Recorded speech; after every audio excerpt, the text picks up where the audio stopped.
Monolith house by Infante Arquitectos in Morelia, Mexico. The house emerges on a small clay terrain with an east-west solar orientation in the southern and highest part of the city, where a couple of decades ago there were only meadows and mountain ranges on the site, and where currently the land has been exploited to form housing complexes due to the demand for housing. Thus, the premise of the project lies as a reminder of the natural landscape that preceded the arrival of our species.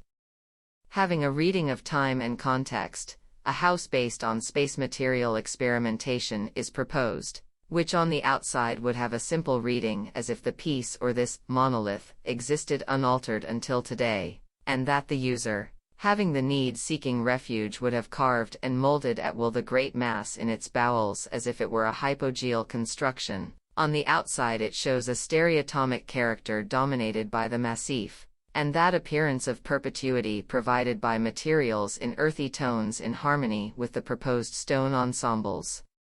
Privacy and shelter generated by being almost completely enveloped are privileged, opening the way to certain cavities and loopholes that allowed lighting and ventilation issues to be resolved, also managing to capture a visual from the interior to the exterior without losing privacy. When we go inside, we observe the program that involves the ground floor. A first scale receives us, compacting us in the access. Once entering, the scale changes. The lobby and circulations are released from this compression, generating a double height. Knowing the orientation of the property, and since in the future the house will be delimited on its sides, an overhead light passage is proposed. This provides sufficient lighting to the interior, causing a tiny greenhouse effect which will maintain a constant temperature that is pleasant enough to warm the space in winter. Making our way, we find the public area. The living room, dining room, and kitchen interact in a monospace.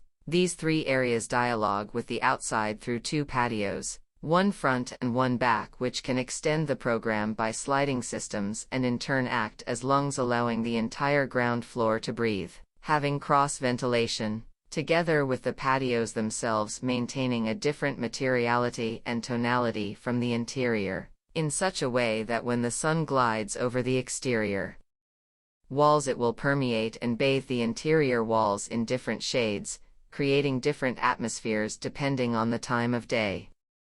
Going up the double height circulation that articulates the two levels, we find the upper floor. It houses the intimate area. In the back we find two small twin rooms, but with enough space for the purpose they were created.